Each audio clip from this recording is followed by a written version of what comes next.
We will hear first from Dr. Bryan McGraw, Associate Professor of Politics at Wheaton College near Chicago, Illinois.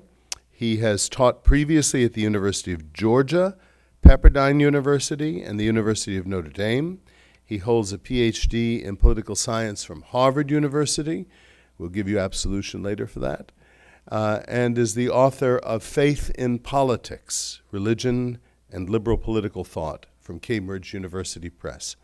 Dr. McGraw's contribution to this panel will help to orient our thinking regarding the relationship of political, religious, and economic liberty. Please join me in welcoming him.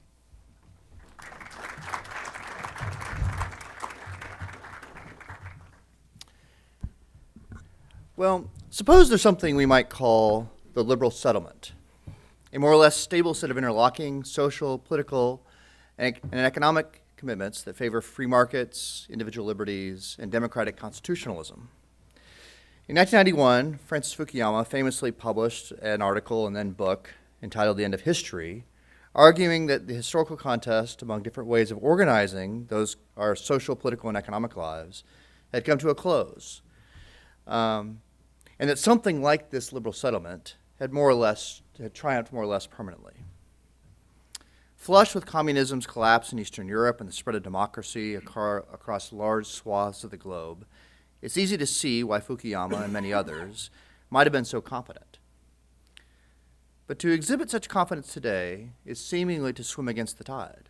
Not only do liberal democracies find themselves up against resurgent authoritarianisms globally, they must also grapple with internal populist movements of both the left and the right that often explicitly contest central features of its political tradition. Perhaps most importantly, there has arisen an increasingly popular set of philosophical and moral critiques that suggest this liberal settlement is theoretically problematic and in practice deeply destructive to human flourishing. Now, I don't have the time, and maybe I suspect the competence, to describe how we might meet the full range of challenges that our contemporary liberal democratic orders face. So what I hope to do in the next few minutes is a bit more modest, namely defend morally this liberal settlement against the idea that our practical challenges reflect foundational moral errors inherent in the liberal order as such. It seems to me, understood rightly, the liberal settlement works to construct and sustain institutions that protect and support the full range of human liberties as a means of promoting our individual and common flourishing. Our persistent, even perhaps intractable problems don't sound a death knell for the liberal order, but do demand our attention. No social order, liberal ones included, can function, as Isaiah Berlin once noted, without loss. We should acknowledge and lament that loss and look for ways to mitigate or even minimize its scope. But we should steadfastly refuse to capitulate, on the one hand, to utopian or even quasi-utopian idealists who expect or even demand now fully just social orders reconstructed on the basis of some quaintly peculiar hypothetical situation, or, on the other hand, to latter-day Hobbesian realists who would reduce all of our politics, indeed all of our social interactions, to sheer exercises of power. Neither option, it seems to me, in fact, makes sense of our real human condition, where we're indeed sometimes rational creatures, endowed with fundamental liberties, that must sometimes indeed be traded off against one another in an effort to construct a decent and free social order that conduces in tragically limited and inevitably flawed ways to our flourishing. So let me just start by describing in a bit more detail what I mean by the liberal settlement. Think of it as a way of arranging our social, political, and economic institutions such that they encourage and protect human liberty across the full range of our individual and common lives. In economic matters, this arrangement prefers more as opposed to less freedom for individuals and groups to decide for themselves how to produce and exchange goods and services. This means, among other things, eschewing in general an expansive state provision of economic goods, though it doesn't require some absolutist opposition to public expenditure or regulation. In political matters, the settlement is likewise oriented toward the protection of individual liberties, though not exclusively, through a robust constitutionalism that both empowers and limits the ability of political majorities to effect their will into law, empowering them when it comes to what we might call policy choices, and limiting them when it comes to setting or resetting law that frames the rules of the game for the larger social order. This political settlement and its protection of liberties goes hand in hand with a broad cultural willingness to let individuals and groups order their individual and group lives according to conscience, in the expectation that such ordering will conduce to the cultivation of responsible, virtuous citizens capable of self-government, both as individuals and as a society. As a kind of shorthand, we might think of the liberal settlement as being constituted by free markets, democratic constitutionalism, and a free and virtuous civil society. Two things seem apparent upon reflecting on this description. It is, at first blush, relatively easy to see how those three sets of liberties fit together. Individuals and groups whose property is legally at risk of arbitrary expropriation are obviously insecure in their other liberties as well. A political order formally committed to protecting individual liberties will hardly likely persist in doing so over the long term if its broader social and cultural context points in opposite directions, and so on. It's probably too much to say the elements of the liberal settlement all necessarily go together, but it's apparent enough that they can and often do complement and reinforce one another. It's just as apparent, though, that this liberal settlement, even as I've just sketched it out here, has never been fully put into place, nor, we should admit, have we enough really wanted to put it fully into place. For to genuinely embrace this vision of a free society is to make vulnerable the sorts of advantages that wealthy and powerful among us possess and use to protect that advantage, to keep wealth and power. Indeed, we know all too well how the selective appropriation of this liberal settlement can and has helped construct systems of profound and lasting oppression. Moreover, we should be able to recognize how every liberal order struggles to secure for its citizens their basic liberties and reconcile what too many of those citizens take to be its internal contradictions. Whatever is going on in places like the US, UK, France, Germany, Italy, Greece, Spain, Korea, Brazil, the Philippines, and elsewhere, and that's a long list, it seems clear to me at least that what we might think of as the current populist revolt reflects at some level a deep dissatisfaction with the liberal order as it's currently constituted. We could, of course, simply consign much, perhaps most of that dissatisfaction into some category of deplorables. And indeed, we shouldn't underestimate the role that genuinely nasty sets of beliefs have played and continue to play in our politics of late. But neither should we simply reduce our late unpleasantness to that. Rather, we should think carefully anew about whether there's something amiss at the heart of the liberal order. Are we merely working out a set of practical difficulties, maybe occasioned by globalization or technological or demographic changes, or is there something rotten in the settlement itself? Well, classically, of course, there's a long line of critiques that says just this. The liberal settlement is little more than a fraud. Its property rights are a fraud perpetrated by the rich on the poor. Civil liberties are a fraud perpetrated by those in power on the rest, and so on. We hear echoes of this in some contemporary skepticism about free speech or religious liberty claims, some suggesting that such claims are really just stalking horses for power. Hobby Lobby is not really concerned about religious exercise so much as its bottom line or control over its female employees' sex lives or some such. Though many, perhaps all, of our contentious rights claims involve difficult trade-offs among competing and likely irreconcilable goods, the notion that rights claims are simply power claims in disguise turns out to be neither morally nor practically attractive. Morally, such a view has the effect of reducing the validity of a person's rights claims to his or her relative social location, creating what amounts to a political arms race, except in this case, it's a race to demonstrate accumulated social disadvantage. But note it does so, at least ostensibly, as a way of securing for individuals or groups liberties they claim to have been unjustly denied. It is, or at least it builds on, a justice claim about liberties. If, though, liberty or rights claims are just disguised power claims, why should those who have power, or privilege, if you like, much care about the critique at all, at least as a moral matter? They might come to care practically, but that's hardly attractive, as it seems to promise a politics that is little more than a low-grade civil war at best. Now, maybe that's all there is, and certainly there are times when that is what's going on, but I hardly think that's what's being called forth when we hear or ourselves make a demand for justice. Rather, what we hear or demand ourselves is not just a rebalancing of power relations, but the hope for some moral redress, some righting of wrongs. Now, a more interesting and viable sort of critique, to my mind, rests on the argument that the liberal settlement fails on account of its internal incoherence and malign effects on our character and possibilities for flourishing. Liberalism's apologists have long hoped that its different components could work together and even complement one another. Adam Smith's Wealth of Nations is, of course, centrally about the economic benefits of free exchange, but in the context of his other work, especially A Theory of Moral Sentiments, he more fundamentally means to advance a vision of a well-functioning social order, not just a well-functioning economy. It's here that critics have long argued we see a critical flaw. The classic treatment is Daniel Bell's Cultural Contradictions of Capitalism, but of late, others on both the left and the right have joined in, suggesting the liberal order not only doesn't fit together as well as we might hope, but more worryingly is actually at odds with itself. In fact, they say to the degree that we actually succeed in putting the liberal order into effect, we invite its failure. The critique begins with the social effects of free markets, but its logic extends far beyond that. Giving license to exchange goods, to exercise collective democratic power, or to assert essentially unlimited civil liberties claims, the liberal settlement, they say, undermines itself by shaping us into the sorts of people who cannot sustain that settlement over the long term. The Smithian private vice public virtue bet thus turns out on this argument not to pay off, precisely because what we deem public virtue produces socially and politically fatal private and public viciousness. Now, there seems little doubt that allowing individuals more freedom to exchange goods and services, including their own labor, makes for wealthier societies. But it also plausibly comes at a cost. Markets do create inequalities, some inequalities, though they destroy others, and our own day is replete with worries about how the wealthy can and do purchase political influence. But the critiques I have in mind look much more deeply than that.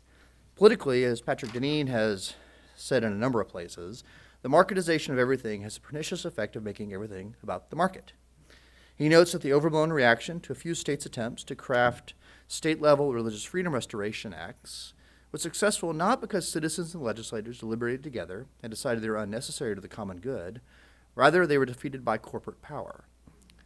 Large corporations, including, it should be noted, the putatively non-profit ones like the NCAA, threatened to impose what amounted to economic sanctions unless the RFRAs were nixed. When it came to making choices between the wealth generated by markets, or at least corporations, and civil liberties, Deneen and others have suggested that our thoroughly marketized social order could hardly choose the latter, to our collective detriment. The worry goes deeper still.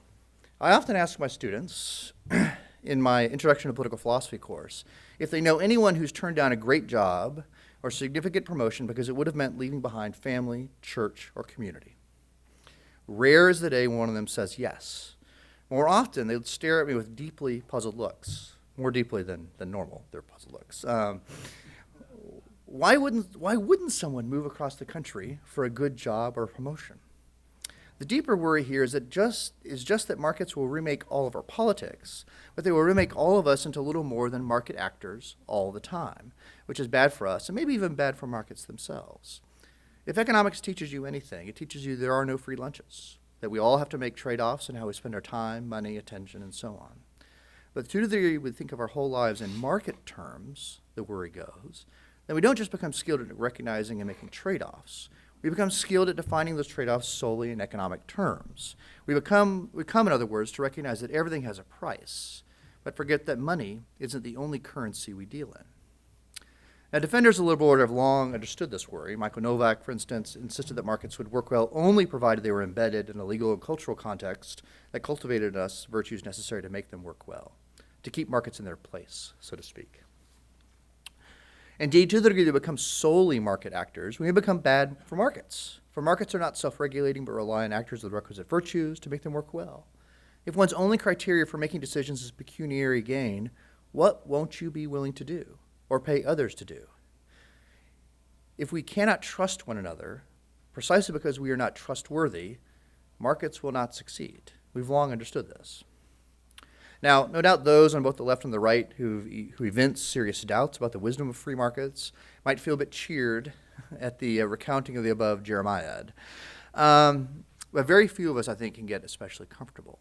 For the same mechanisms that might make us worry about markets are plausibly just as powerfully at work in the rest of our liberal order.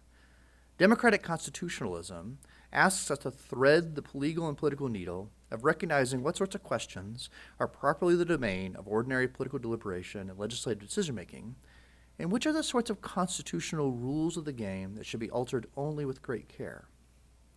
But how can we, the people, make that kind of judgment, make those sort of difficult judgments, when our democratic ethos shapes us to be the sort of people who are guided only by what we all happen to think at this particular moment. Tocqueville's Democracy in America draws for us a powerful picture of how our democratic ethos levels and undermines our capacity for moral judgment, leaving us in the throes of majority opinion. If constitutional democracies rely, at least in part, on citizens' capacity to make good, reflective judgments, not just about policy, but also about policy and institutional frameworks over the long term, how can it be sustained when its accompanying ethos discourages just that sort of reflection? Consider further how an overly expansive sense of civil liberties can blind us to the ways in which reasonable conception of rights can itself be deeply destructive to the proper protection of civil liberties. Ask yourselves, who has done more damage to the long-term health of free speech in our country? Are sometimes school-marmish PC scolds, or the fools who think it is the height of intellectual bravery to transgress norms of common decency just to make the schoolmarms angry? My judgment is the latter, and if and when substantive speech restrictions come to America, it will not be because of the PC scolds. It will be because of our most unwise provocateurs. This reflects a wider issue, namely that when we have a social order in which individuals and groups are encouraged and rewarded for framing their appeals primarily or solely in the language of interest-based subjective rights, we will be ill-prepared to think and act well in cases where having a right to some action is not sufficient justification for that action. Or perhaps worse, we will not have any idea of how to adjudicate genuine conflicts among rights, and we will be sorely tempted to simply dismiss one claim or another as just illegitimate or ridiculous. Think here of the all-too-common contemporary journalistic custom of putting religious liberty in scare quotes when the writer dislikes the liberty claim in question. For Dean and many others, these sorts of vulnerabilities are not just vulnerabilities. They reflect a deep logic inherent to liberalism itself, one where the wanton reshaping of the social order is not a mistake or an exaggeration. It's precisely what liberalism is meant to do.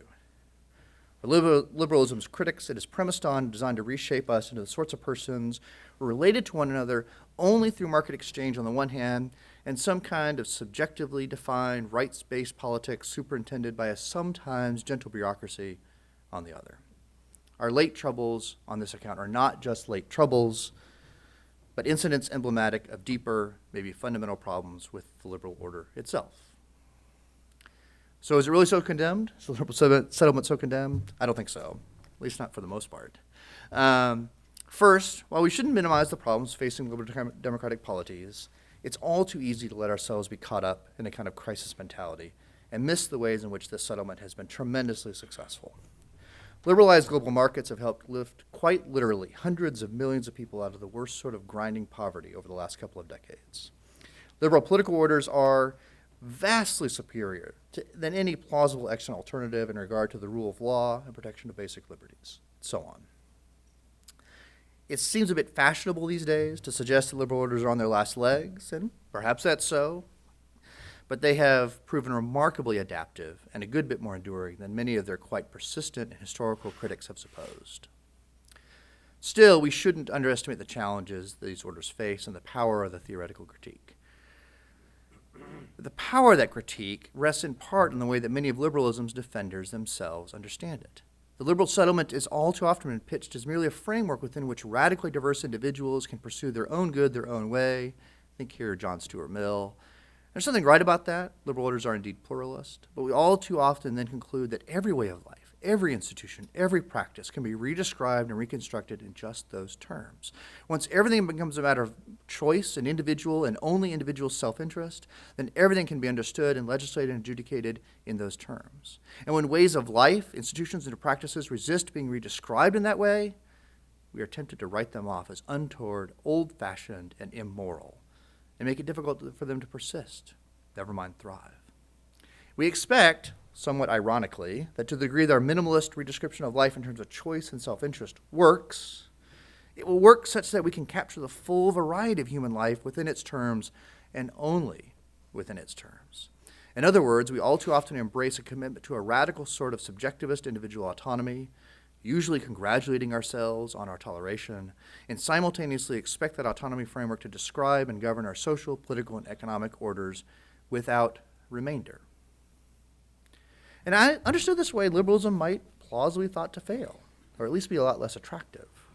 But we aren't compelled to understand the liberal settlement only this way. And we should and can, I want to say, expect both more and less from our social, political, and economic institutions. We should expect more in the sense that we should recognize how these institutions always reflect and encourage particular visions of human flourishing. There is no set of institutional arrangements that are neutral with respect to different conceptions of flourishing, and I think this is more crucial, those institutional arrangements really do have important roles to play in our flourishing. We should expect more of the liberal settlement than we sometimes do, and we should recognize its power to shape the possibilities of good human lives well beyond merely facilitating million-style autonomy or satisfying our self-interest.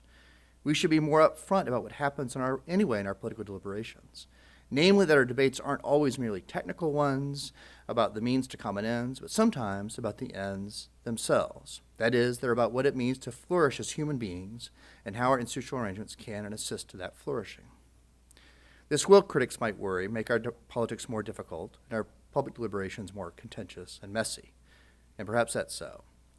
But I don't think that pretending we aren't already always doing this and hiding it behind some sort of public veneer of neutrality will make things go better. Indeed, perhaps our debates will, in fact, go better if we're encouraged and encourage one another to be more open and clear about how a particular policy is connected to a particular vision of the good life, and how even in our disagreements we might come to places of mutual respect and accommodation for those disagreements. Of course, in our day, perhaps that's too hopeful, and inasmuch as we sometimes expect too little from the liberal settlement, we can also expect too much. Any number of liberalism's critics have followed along with the German and Nazi political philosopher Carl Schmitt to point out what they take to be the failure of liberalism's promise, namely its promise to solve the problem of pluralist politics, political legitimacy. Schmitt's argument at this point is that liberalism claims to show what could, in a sense does, make the exercise of power, political power legitimate, namely that it acts on the basis of our authority. But of course, no actual government does that, nor could it do that. And Schmitt and his contemporary heirs exploit the distance between liberalism's promise and its reality to suggest that liberalism is pretty much just a sham in any case. What really drives politics is what Machiavelli or Thrasymachus tells us: power. And power that is not answerable to law, but is only answerable to the powerful. I don't think we have to accept the premise of the critique. The liberal settlement need not, nor can it, do what some might suppose it should do, namely solve our legitimacy problems full on. Consider Locke's second treatise and how it ends with a discussion of revolution, and in particular a discussion of what to do if we disagree as to whether there are in fact good grounds for revolution. His answer? An appeal to heaven. That is, he ends on an admission that his theory runs out, so to speak. It doesn't solve all of our moral and political problems. I think we can extend that to almost any significant problem and recognize that on many issues we face a sort of disagreement that can't be solved by some sort of neutral rule. I would suggest, alternatively, that the incompleteness of the liberal settlement reflects not its failure, but the reality that we often must choose amongst competing and often irreconcilable goods, and that choosing is an act of fallible, sometimes uncertain moral judgment that itself can be reasonably disputed. We should expect less of the liberal settlement than we sometimes do, because we are not the sorts of creatures whose limited, and I'd say darkened reason admits of clean, simple, and complete answers. The liberal settlement is, I think, inevitably a pluralist and morally incomplete one. That may be unsatisfying to some, maybe to most, maybe to me, but I think it's true. And grasping a hold of that truth can help us beat back the inflated expectations regarding the liberal settlement and in turn make that settlement more defensible against its critics.